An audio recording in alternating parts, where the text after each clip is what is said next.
Welcome to smart education X Y Z. आज हम बच्चों कक्षा 10 का हिंदी विषय का जो मॉडल पेपर 2 है संजीव डेस्वर का उसको हल करेंगे। चलो स्टार्ट करते हैं आज की वीडियो। आज का पहला सवाल देख लेते हैं।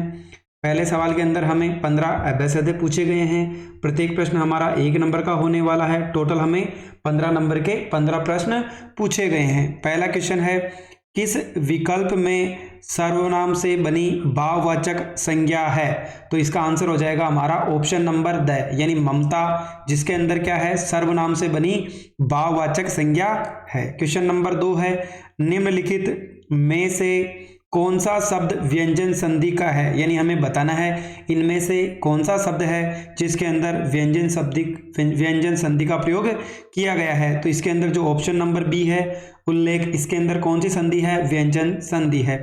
जयपुरी शब्द कौन सा विशेषण है? तो यहाँ पर कौन सा हो जाएगा? जयपुरी एक व्यक्तिवाचक विशेषण हो जाएगा। अगला है, घर प्रत्यय से बनने वाले शब्दों में असंगत शब्द कौन सा है? यानी हमें बताना है कि किसके अंदर घर प्रत्यय का प्रयोग नहीं किया गया है, या अगर किया गया है तो वो दूसरों से भिन्न किस प्रकार है।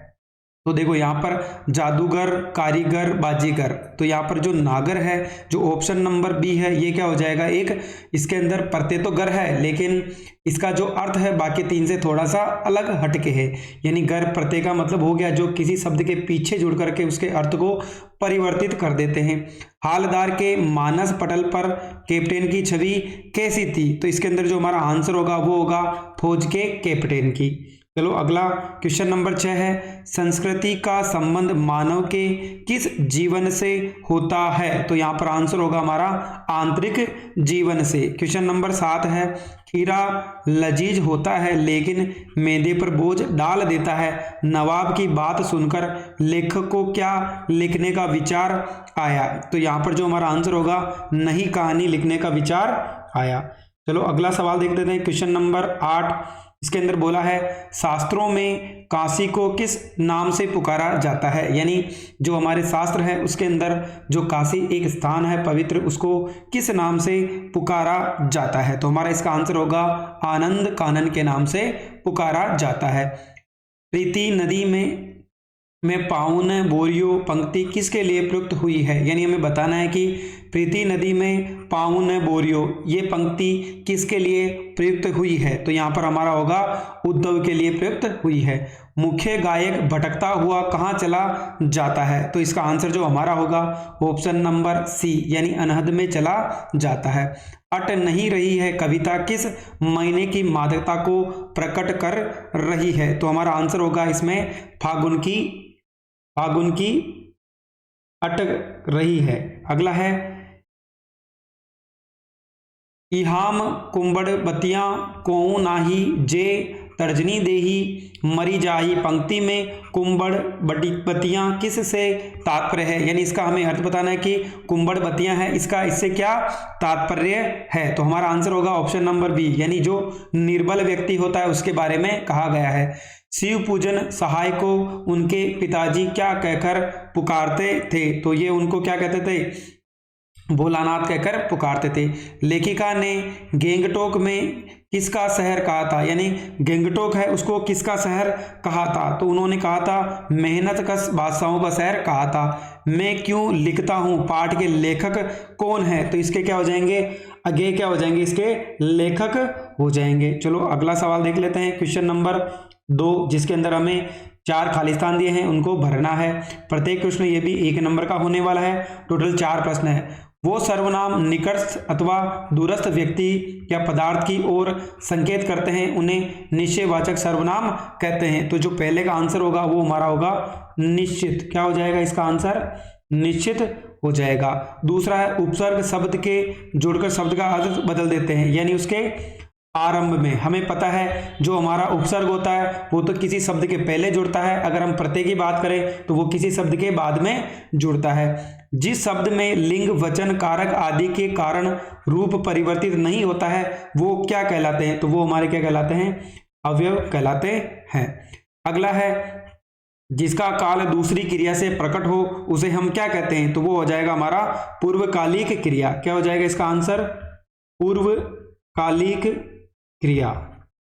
तो ये हमारे 4 खाली स्थान थे जिसको हमने फिल कर लिया है। चलो अब इसके जो दूसरे सवाल हैं, इसके अंदर हमें एक गद्यांश दे रखा है जिसको हमें पढ़ करके नीचे क्वेश्चन दिए गए हैं उनका आंसर करना है।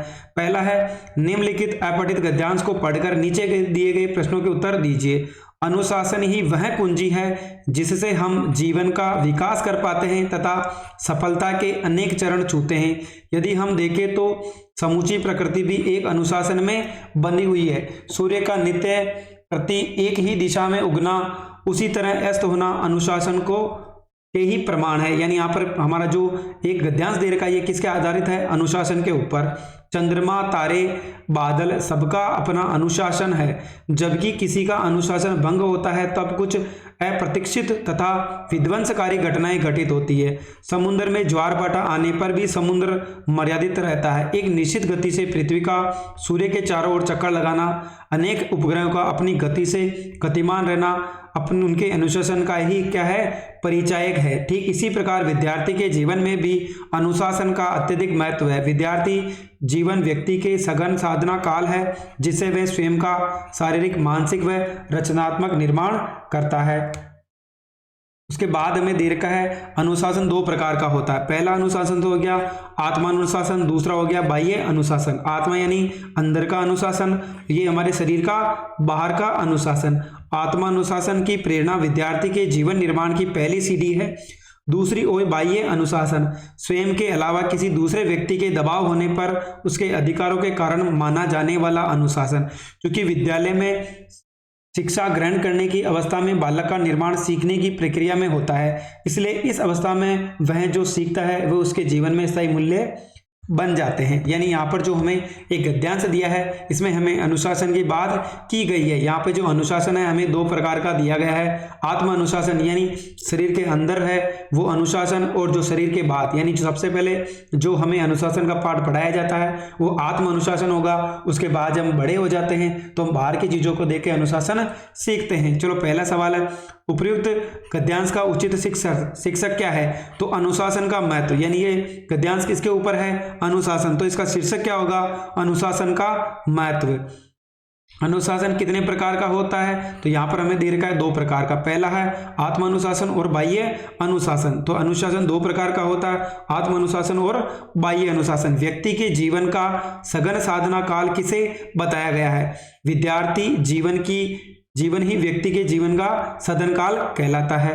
पतन शब्द का विपरीत अर्थ क्या होता है? पतन यानी उसका क्या हो जाना? बिल्कुल विनाश हो जाना। तो यहाँ पर देखो जो हमें बताया गया है विपरीतक शब्द कौन सा होगा? तो अनुशासन के निम्न प्रमाण है। सूर्य का प्रतिदिन एक दिशा में उगना, ठीक है। उसके बाद बोला है पृथ्वी का सूर्य के चारों ओर चक्कर लगाना, ज्वार भाटा आना मर्यादित रहना। फिर बोला है पतन का क्या हो जाएगा? हमारे गद्यांश से पतन का शाब्दिक अर्थ क्या हो जाएगा? विकास। यानी पतन तो क्या हो गया? उसका बिल्कुल बेड़ा गर्क हो गया, यानी वो बिल्कुल खत्म हो जाएगा। विकास यानी उसका अच्छे से विकास होना, ये क्या हो जाएगा? इसका विपरीत शब्द हो जाएगा। यहाँ पर देखो बच्चों 4 और 5 क्वेश्चन ये दोनों एक दूसरे के आगे पीछे लिखे हुए हैं, क्योंकि ये क्वेश्चन नंबर 5 होना चाहिए, ये हमारा 4 होना चाहिए था। बालक के जीवन में स्थायी मूल्य कहाँ बनते हैं? इसका आंसर होगा हमारा विद्यालय में बालक के जीवन के स्थायी मूल्य बनते हैं। यानी अगर विद्यालय बच्चा जाता है तो क्या होता है? उसका स्थायी मूल्य बनता है। निम्नलिखित अपठित गद्यांश को पढ़कर नीचे दिए गए प्रश्नों के उत्तर दीजिए। यानी हमें एक अपठित गद्यांश दिया है। देखो अपठित का मतलब होता है जो हमने बुक में नहीं पढ़ा है, कहीं और से आया हुआ है। तो देखो क्या लिखा हुआ है? पूर्व चलने के बटोही बाट की पहचान कर ले, है अनिश्चित किस जगह पर सरितगिरी गहर मिलेंगे, है अनिश्चित किसी जगह पर बाग वन सुंदर मिलेंगे, किस जगह यात्रा खत्म हो जाएगी यह भी अनिश्चित है। कब सुमन कब कंटकों के सर मिलेंगे। उपर्युक्त काव्यांश का उचित शीर्षक क्या है? यानी पथ की पहचान, यानी रास्ते की पहचान करना। बटोही किसे कहा गया है? यानी हमें बताना है कि जो बटोही शब्द वो किसके लिए प्रयोग में लिया गया है, यानी इसका अर्थ क्या है? बटोही राहगीर या पथिक को कहा गया है। जो आदमी रास्ते पर चलता है उसको क्या कहा जाता है? राहगीर या पथिक कहा जाता है। गद्यांश से क्या प्रेरणा मिलती है? गद्यांश से पद्यांश से प्रेरणा मिलती है कि मार्ग पर चलने से पूर्व उसकी जांच पड़ताल कर लेनी चाहिए। यानी अगर हम किसी रास्ते में जा रहे हैं तो पहले हमें उसके बारे में अच्छे से ज्ञान होना चाहिए कि ये रास्ता अच्छा है या नहीं है। काव्यांश में गिरि शब्द का प्रतीकार्थ क्या है? गिरि शब्द का प्रतीकार्थ क्या है? बांधा। प्रस्तुत काव्यांश में कंटकों के सर भावार्थ बताइए। जीवन में कभी भी दुख रूपी कांटे मिल सकते हैं, यानी आपके जीवन में कभी भी कांटे यानी दुख आ सकता है। जीवन में क्या अनिश्चित है? जीवन में कभी भी सुख दुख आ सकता है, अर्थात कभी खुशी होगी तो कभी गम भी हो सकता है। ये क्या है? हमेशा अनिश्चित है, यानी हम कह नहीं सकते कि कभी दुख आएगा और कभी क्या आएगा? सुख आएगा। चलो अब हम खंड ख के अंदर हमें कुछ लघुतरात्मक प्रश्न दिए गए हैं जिनका उत्तर हमें 40 शब्दों के अंदर देना है।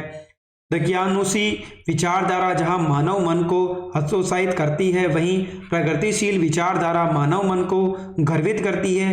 एक कहानी यह भी है के आधार पर कथ्य को स्पष्ट कीजिए।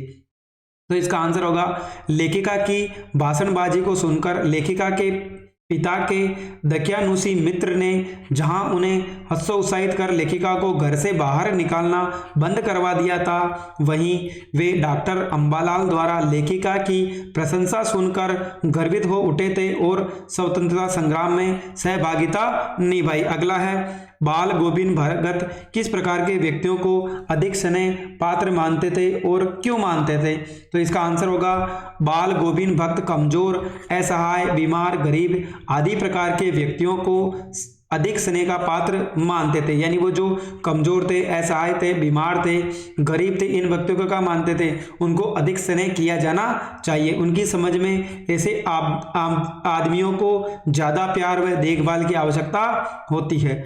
उज्जवल गाथा कैसे गाऊं? मधुर चांदनी रातों की कथन के माध्यम से कवि क्या कहना चाहता है?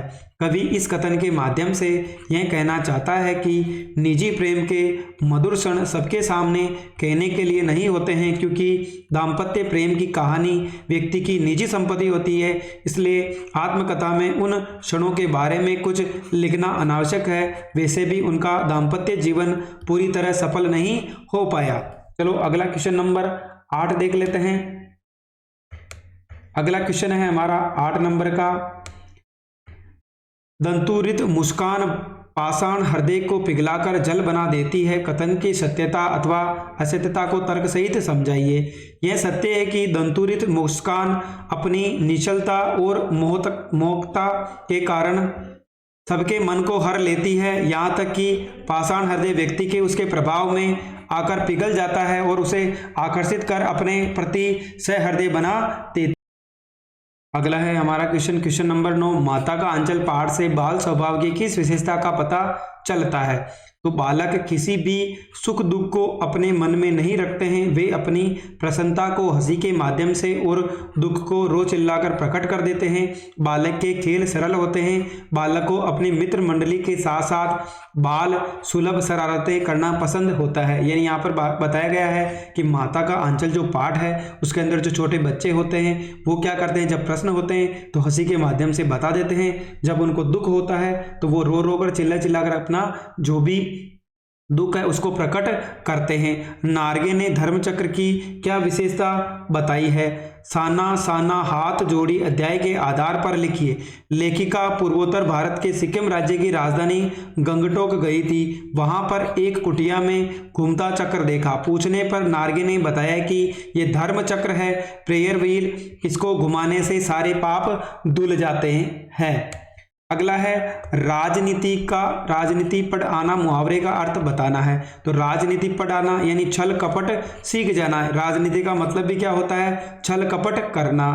वाक्य में प्रयोग विदेश से वकालत पढ़कर लौटे राजीव को देखकर ऐसा लगने लगा कि वह राजनीति का पाठ पढ़ लिया है, यानी उसने छल कपट करना सीख लिया है। चलो अगला क्वेश्चन है हमारा जो खंड स है, इसके अंदर हमें 4 प्रश्न दिए गए हैं। यानी निम्नलिखित पठित गद्यांश को पढ़कर पूछे गए प्रश्नों के उत्तर दीजिए। पठित का मतलब जो हमारी बुक है, किताब के अंदर से जो हमें पाठ है उसमें से कोई एक गद्यांश उठाकर दिया गया है। चलो पढ़ लेते हैं। अब हालदार साहब को बात कुछ कुछ समझ में आई। एक चश्मे वाला जिसका नाम कैप्टन है, उसे नेताजी की बगैर चश्मे वाली मूर्ति बुरी लगती है, बल्कि आहत करती है। मानो चश्मे के बगैर नेताजी को असुविधा हो रही है, इसलिए वे अपनी छोटी सी दुकान में उपलब्ध गिनी चुने फ्रेमों में से एक नेताजी की मूर्ति पर फिट कर देता है। लेकिन जब कोई ग्राहक आता है और उसे वैसे ही फ्रेम की दरकार होती है जैसे मूर्ति पर लगा, तो कैप्टन चश्मे वाला मूर्ति पर लगा फ्रेम संभवतः नेताजी से क्षमा मांगते हुए लाकर ग्राहक को दे देता है और बाद में नेताजी को दूसरा फ्रेम लौटा देता है। वाह भाई खूब, क्या आइडिया है। कैप्टन क्यों आहत था, तो यानी हमें बताना है कि कैप्टन को क्यों आहत था। तो इसका आंसर होगा कैप्टन को नेताजी की बगैर चश्मे वाली मूर्ति बुरी लगती थी, इसलिए क्या था, वो आहत था। यानी जो कैप्टन था उसको जो नेताजी से उनकी बिना चश्मे वाली मूर्ति अच्छी नहीं लगती थी। चश्मे के बगैर नेताजी को असुविधा हो रही थी, ऐसा मानकर कैप्टन क्या करता है, वह अपनी छोटी सी चश्मे की दुकान से चश्मे के फ्रेम में जो मूर्ति लगी हुई थी उसको हटा करके क्या कर देता, अपनी फ्रेम लगा देता था। नेताजी की मूर्ति के कैप्टन चश्मे पर फ्रेम फिट कर देता है। इसमें कैप्टन कैसी भावना प्रस्तुत करता है, तो इसमें चश्मे वाले की देशभक्ति की भावना क्या करता है, व्यक्त करता है। यानी उसके अंदर उसके देश की देशभक्ति छलक रही थी। ग्राहक को नेताजी के जैसे फ्रेम की आवश्यकता होने पर चश्मे वाला कैसे संतुष्ट करता है, वह नेताजी की मूर्ति से क्षमा याचना करते हुए मूर्ति से चश्मा लेता है और ग्राहक को देता है और मूर्ति पे चश्मा दूसरा चश्मा क्या कर देता था, लगा देता था। इसके अंदर हमें अथवा में एक और गद्यांश दे रखा है, ये भी हमारा पठित गद्यांश है, चलो पढ़ लें। काशी संस्कृति की पाठशाला है, शास्त्रों में आनंद कानन के नाम से प्रतिष्ठित काशी में कलाधार हनुमान व नृत्य विश्वनाथ है। काशी में बिस्मिल्लाह खान है। काशी में हजारों सालों का इतिहास है, जिसमें पंडित कंठे महाराज हैं, विद्याधारी है, बड़े रामदास जी है, मौजूदीन खां है, वह इन रसिकों में उपकृत होने वाला अपार जन समूह है। यह अलग काशी है जिसकी अलग तहजीब है, अपनी बोली और अपने विशिष्ट लोग, इनके अपने उत्सव है, अपना नाम है, अपना गम है, अपना सेहरा, अपना बना और अपना नोहा है। आप यहाँ संगीत को भक्ति से, भक्ति को किसी भी धर्म के कलाकार से, कजरी को चेती से, विश्वनाथ को विशालाक्षी से, बिस्मिल्लाह खान को गंगा द्वार के से अलग कर नहीं देख सकते। शास्त्रों में काशी किस नाम से प्रसिद्ध है, तो शास्त्रों में काशी आनंद कानन के नाम से क्या है, प्रसिद्ध है। ये पहली लाइन है कि शास्त्रों में जो हमारी संस्कृति है वो आनंद कानन के नाम से प्रसिद्ध है। काशी में क्या क्या विद्यमान है, काशी में कलाधार हनुमान, नृत्य बिस्मिल्लाह और बिस्मिल्लाह खान है। क्वेश्चन नंबर इसका जो तीसरा प्रश्न है, काशी में किन रसियों से उपकृत होने वाला अपार जन समूह है। काशी में पंडित कंठे महाराज, विद्याधारी बड़े रामदास जी, मौजूदीन आदि रसिका से उपकृत होने वाला अपार जन समूह है। काशी में किसको किससे अलग करके नहीं देखा जा सकता है। काशी में संगीत को भक्ति से, भक्ति को किसी भी धर्म के कलाकार से, कजरी को चेती से, विश्वनाथ को विलाक्षी से व बिस्मिल्लाह खान को गंगा द्वार से अलग करके नहीं देखा जा सकता है। क्वेश्चन नंबर अगर हम बात करें क्वेश्चन नंबर 13 की, चलो इसको भी देख लेते हैं। इसके अंदर में क्या पूछा गया है, तो ये हमें एक पठित पद्यांश दिया है, यानी हमें ये पद्यांश दिया है जिसको पढ़ करके हमें निम्न प्रश्नों के उत्तर देने हैं। हरी है राजनीति पढ़ी आए, समूजी बात कहत मधुकर के समाचार सब पाए। एक अति चतुर हुते पहले ही अब गुरु ग्रंथ पढ़ाए। बड़ी बुद्धि जानी जो उनकी जोग संदेश पठाए। उद्दो भले लोग आगे के परहित हो डोलत हदाय। अब अपने मन फेर पाइये चलते तू जू हुते पुचुराए। ते क्यों अनिति करे आपुन जे और अनिति छुड़ाए। राजधर्म तो यह सुर जो प्रज्ञा न जाही सताए। हरि है राजनीति पढ़े आए, इस पद में गोपियों कृष्ण को किस रूप में वर्णन करती है, तो इस पद्य में गोपियां कृष्ण के राजनीति की जैसे चाले चलने वाले रूप का वर्णन करती है, क्योंकि गोपियों को आभासित होने लगता है कि कृष्ण का मन उनके प्रेम से क्या हो गया है, विरक्त हो गया है, यानी हट गया है। गोपियों के अनुसार अनिति क्या है, गोपियों के अनुसार, चलो इसको स्क्रॉल कर लेते हैं। गोपियों के अनुसार प्रेम की रीति को त्याग कर योग साधना अपनाने का संदेश देना, पहले प्रेम करना फिर बदल जाना ही क्या है, एक अनिति है। उपर्युक्त पद्य में गोपियों की कौन सी विशेषता प्रकट हो रही है? उपयुक्त पद्य में गोपियों की चतुरता, वाग विद्वता, व्यवहार कुशलता की विशेषता प्रकट हो रही है। पहले के भले लोगों का कैसा भाव होता था? पहले के भले लोग दूसरों की भलाई के लिए सदा तत्पर रहते थे। इसके लिए वे कष्ट सहने के लिए भी क्या रहते थे? हमेशा तैयार रहते थे। अब अथवा का है, इसके अंदर भी हमें एक पद्यांश दिया है। अट नहीं रही है आबा फाल्गुन की तन, सट नहीं रही है कहीं सांस लेते हो, घर घर भर देते हो, उड़ने को नभ में तुम पर पर कर देते हो, आंख हटाना तो हट नहीं रही है, पत्तों से लदी डाल कहीं हरी कहीं लाल, कहीं पड़ी है उर में मंद गंध पुष्पमाल, पाट पाट शोभा श्री पट नहीं रही है। अट नहीं रही है का आशय स्पष्ट कीजिए, यानी हमें बताना है कि अट नहीं रही है इसका पद्यांश में क्या आशय है।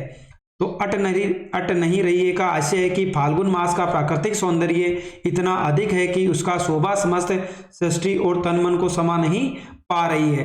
फाल्गुन की मादकता का मानव मन पर क्या प्रभाव पड़ता है? फाल्गुन की मादकता का मानव मन पर प्रभाव पड़ता है कि वह कल्पना के पंख लगाकर स्वच्छंदता के साथ खुले आसमान में उड़ना चाहती है। फाल्गुन माह का पेड़ पौधों पर क्या असर पड़ता है? फाल्गुन माह में चारों ओर बिखरा प्राकृतिक सौंदर्य अपनी चरम अवस्था में पहुंच जाता है। ऐसा प्रतीत होता है कि संपूर्ण प्रकृति तत्व जीवंत हो उठा हो। जो वृक्ष कल तक रीते थे वे आज रंग बिरंगे फूलों से लद चुके हैं। कभी अपनी आंखों को कहां से नहीं हटा पा रहा है, कभी अपनी आंखों को फाल्गुन के सौंदर्य के मादक रूप को हटा नहीं पा रहा है। इस माह में वृक्ष पत्तों और पुष्पों से लद गए हैं। वृक्षों को देखकर ऐसा लग रहा है जैसे वृक्षों के गले में सुगंधित माला पड़ गई हो। चलो अगला क्वेश्चन है, क्वेश्चन नंबर 14। ये हमारा 60 से 80 शब्दों में इसका आंसर देना है। नई कहानी और लखनवी अंदाज में आपको क्या समानता दिखाई देती है? तो इसका आंसर होगा नई कहानी और लखनवी अंदाज दोनों सूक्ष्म काल्पनिक और अश्लीसी दोनों ही वास्तविकता को महत्व न देकर बनावटी जीवन शैली को महत्व देती है। नवाब साहब झूठी नवाबों के कारण बिना खीरा खाए अपना पेट भर जाते हैं। नए कहानीकार बिना घटना पात्र और विचार की कहानी लिखना चाहते हैं। दोनों ही यथार्थ की उपेक्षा कर परजीवी संस्कृति की आराधना करते हैं। अगला है बाह्य भौतिकी संस्कृति और आंतरिक सहज संस्कृति को अंतर स्पष्ट कीजिए। तो अगर हम बात करें, इसका अथवा का प्रश्न है, मानव सरलता से अपना जीवन जी सके इस जन कल्याण की भावना से प्रेरित होकर जब भौतिक संसाधनों का विकास हो जाए, आग सुई धागा मोटर कार, तो ये प्रेरणा बाह्य भौतिक संस्कृति की श्रेणी में आएंगे। वहीं हमारे मनीषी अपने सहज आंतरिक अनुभव ज्ञान और साधना के द्वारा मानव का आध्यात्मिक विकास कर उसे मिथ्या तृष्णा से युक्त कर सच्चे ज्ञान का साक्षात्कार कराते हैं। ये मानव कल्याण की भावना आंतरिक संस्कृति कहलाती है। क्वेश्चन नंबर अगर हम 15 की बात करें, चलो इसको भी देख लेते हैं। यहाँ पर बोला है साहस और शक्ति के साथ विनम्रता हो तो बेहतर है, यानी साहस और शक्ति के साथ अगर विनम्रता है तो बेहतर है। इस कथन को आप अपने शब्दों में बताइए। साथ ही अथवा में प्रश्न है, संगतकार कविता के माध्यम से कवि ने किन लोगों पर प्रकाश डाला है? तो इसका जो पहला था, साहस और शक्ति के साथ विनम्रता का होना एक बहुत ही अच्छा गुण है। अगर किसी के अंदर साहस है, शक्ति है, अगर उसके अंदर विनम्रता भी है, यानी विनम्रता का मतलब उसको बात करने का अच्छा सा ज्ञान है, तो वो बहुत ही अच्छा गुण है, क्योंकि विनम्रता इन दोनों का नैतिक अंकुश रखती है। व्यक्ति कई बार शक्ति और साहस के बल पर उद्दंडता करने लगता है, इसकी उस उद्दंडता के कारण वह बुरा लगने लगता है। ऐसी स्थिति में विनम्रता ही उस पर अपना नियंत्रण करती है। लक्ष्मण और परशुराम दोनों पराक्रमी शक्ति संपन्न है, परंतु विनम्र न होने से अहंकारी लगते हैं। राम में विनम्रता अधिक है और वे अधिक प्रभावशाली लगते हैं। संगतकार कविता मुख्य गायक के साथ गाने वाले, साथ देने वाले, शिष्य परंपरा निभाने वाले उस छोटे गायक पर लिखी है जो अपने कमजोर, पतली व कांपती आवाज में मुख्य गायक का साथ देकर अपने धर्म का निर्वहन करता है, मनुष्यता और मानवता के मार्ग पर चलता है। प्रस्तुत कविता में कवि ने उन लोगों के बारे में विचार प्रस्तुत किए हैं जो हर बड़े काम के पीछे सहायता की भूमिका निभाते हैं, कभी प्रसिद्धि का स्वाद नहीं चखते हैं, क्योंकि संगतकार वही मुख्य गायक की आवाज, हौसला, उत्साह, प्रेरणा को बिखेरते हुए कमजोर नहीं पड़ने देते हैं। यानी अगर कोई कलाकार है, उसके पीछे जो उसके गीत को गाते हैं वो क्या कहलाते हैं? हमारे संगतकार कहलाते हैं। क्वेश्चन नंबर 16, जयशंकर प्रसाद जी के व्यक्तित्व एवं कर्तृत्व के बारे में लिखिए। अथवा में है भदंत आनंद कौशल्यानंद के व्यक्तित्व एवं कर्तृत्व के बारे में संक्षिप्त में लिखिए। छायावादी कविता जयशंकर प्रसाद का जन्म 1889 में वाराणसी में हुआ था। घर पर ही संस्कृत, हिंदी, फारसी का अध्ययन किया था। इनका जीवन अत्यंत संघर्ष में रहा। सन 1937 में उनका निधन हो गया। इन्होंने नाटक, कहानी, उपन्यास, आलोचना, कविता आदि विधाओं पर लिखा है। प्रसाद का साहित्य जीवन की कोमलता, माधुर्य, शक्ति और ओज का साहित्य माना जाता है। छायावादी कविता की अतिशय काल्पनिकता, सौंदर्य का सूक्ष्म चित्रण, प्रकृति प्रेम, देशभक्ति, शैली की लाक्षणिकता उनकी प्रकृति की प्रमुख विशेषताएं हैं। कामायनी इनकी कालयजी कृति है। अगला 8वां प्रश्न था, भदंत आनंद कौशल्यानंद का जन्म 1905 में पंजाब के अंबाला जिले के सोहाना गांव में हुआ था। बचपन का नाम हरदास था। हिंदी सेवक कौशल्यानंद जी बौद्ध भिक्षु थे। उन्होंने बौद्ध धर्म के प्रचार प्रसार में जीवन समर्पित कर दिया। उनकी पुस्तकें भिक्षु के पत्र, जो भूल न सका, हाँ ऐसी दरिद्रता, बहानेबाजी, यदि बाबा ना होते, रेल का टिकट कहाँ गया देखा आदि प्रमुख है। इन्होंने हिंदी साहित्य सम्मेलन प्रयाग और राष्ट्रभाषा प्रचार समिति वर्धा के माध्यम से देश विदेश में हिंदी के प्रचार प्रसार का महत्वपूर्ण कार्य किया। सरल सहज बोलचाल की भाषा में लिखे उनके निबंध, सहस्मरण यात्रा और वेदांत काफी चिंतित रहे। वे गांधी जी के लंबे अरसे तक वर्धा में रहे। 1988 में उनका निधन हो गया था। चलो अगला प्रश्न है क्वेश्चन नंबर 17। लेखक की आभ्यंतर व्यवस्था का क्या होती है? मैं क्यों लिखता हूँ, पाठ के आधार पर बताइए। तो लेखक की आभ्यंतर व्यवस्था का यह है कि वह स्वयं को पहचानने के लिए लिखता है। लेखक लिखकर अपने मन के अंदर की व्यवस्था को जानना चाहता है। जो विचार उसके अंदर छटपटा पैदा कर रहे हैं उन्हें जानने के लिए लिखता है। लेखक मानता है कि कई बार बाहरी तत्व जैसे आर्थिक व्यवस्था, संपादकता व ग्राहक प्रसिद्धि पाने या बनाए रखने के लिए भी लिखा जाता है, परंतु लेखक तटस्थ रहकर आंतरिक विचारों से मुक्ति पाने के लिए अपनी अनुभूति के आधार लिखता है। अगला है माता का अंचल रचना में बाल मनोभावों की अभिव्यक्ति करते करते लेखक ने तत्कालीन समाज के पारिवारिक परिवेश पर चित्रण किया। कथन को उदाहरण देकर समझाइए। चलो इस सवाल को भी हम देख लेते हैं, आंसर क्या होगा। लेखक का बचपन ग्रामीण परिवेश में व्यतीत हुआ। उस समय पारिवारिक परिवेश में आस्तिक भावना थी। मछलियों को आटे की गोलियां खिलाने में रूढ़िवादी धारणा थी। माता पिता बालकों से अधिक लगाव रखते थे। पिता बालक के साथ कुश्ती लड़ते, खट्टा मीठा चुम्बन मांगकर प्यार करते थे, उसके साथ खेल खेलते थे। बच्चों के रोने पर उसे हंसाने का प्रयास करते थे। माता उन्हें पशु पक्षियों की कहानियां या बातें कहकर खाना खिलाती थी। चलो जो अगला हमारा सवाल है, इसके अंदर हमें एक निबंध लिखना है। यहाँ पर हमें 5 टॉपिक दिए गए हैं, किसी एक पर लिखना है। मेक इन इंडिया, साथ ही इसमें प्रस्तावना, मेक इन इंडिया का आरंभ और उद्देश्य, मेक इन इंडिया के लाभ, मेक इन इंडिया कैंपेन और उपसंहार। इसी प्रकार दूसरा है इंटरनेट की उपयोगिता, प्रस्तावना, इंटरनेट ज्ञान का भंडार, इंटरनेट का प्रभाव आधुनिक जीवन में, उपयोगिता और उपसंहार। जीवन में खेल महत्व, देखो कौन कौन से बिंदु है। प्रस्तावना, शिक्षा में खेलकूद की आवश्यकता, विद्यालय में क्रीड़ा के विभिन्न रूप, जीवन में खेलकूद का महत्व और उपसंहार। शिक्षा प्रसार उन्नति का द्वार। प्रस्तावना, शिक्षा का प्रसार, प्रौढ़ शिक्षा व साक्षरता अभियान, समस्याएं एवं सुझाव और उपसंहार। यानी हमें यहाँ पर 4 बिंदु दिए गए हैं, किसी एक बिंदु पर हमें निबंध लिखना है। तो हम यहाँ पर केवल मेक इन इंडिया के ऊपर ही निबंध देखेंगे। चलो अगर हम बात करें, सबसे पहले हमारा क्या रहेगा, प्रस्तावना। भारत विश्व का सबसे बड़ा लोकतांत्रिक देश है और विश्व में जनसंख्या की दृष्टि से दूसरे स्थान पर। मेक इन इंडिया भारत सरकार द्वारा शुरू की गई एक नई पहल है। इस अभियान को सफल बनाने के लिए प्रधानमंत्री नरेंद्र मोदी जी ने बहुत से देशों में आईटी कंपनियों के सीईओ मुलाकात की और उन्हें भारत में निवेश करने के लिए प्रेरित किया। उन कंपनियों ने भारत में अपने कारखाने खोलकर भारत में निवेश किया, जिससे भारतीयों को क्या मिला, रोजगार का अवसर मिला। यानी प्रस्तावना के अंदर हमें बताना है कि मेक इन इंडिया है क्या, कैसे प्रारंभ हुआ।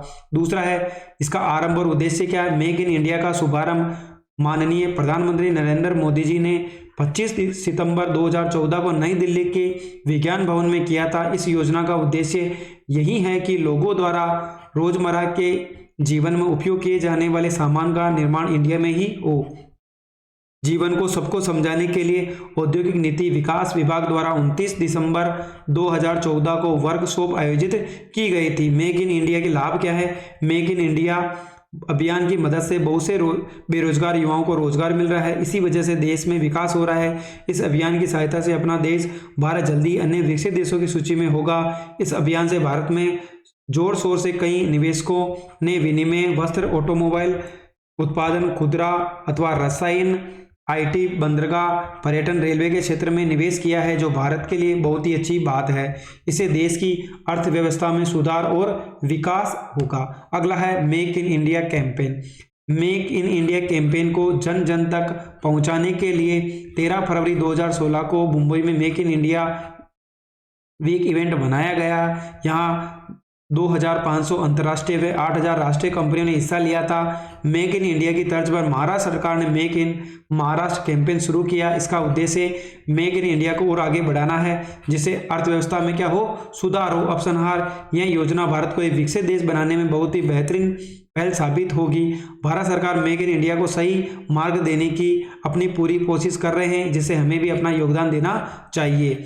मेक इन इंडिया युवा व्यक्ति का, युवा शक्ति का आईना। तो हमें मेक इन इंडिया पर एक निबंध लिखना था। चलो अगला प्रश्न है हमारा 29 नंबर।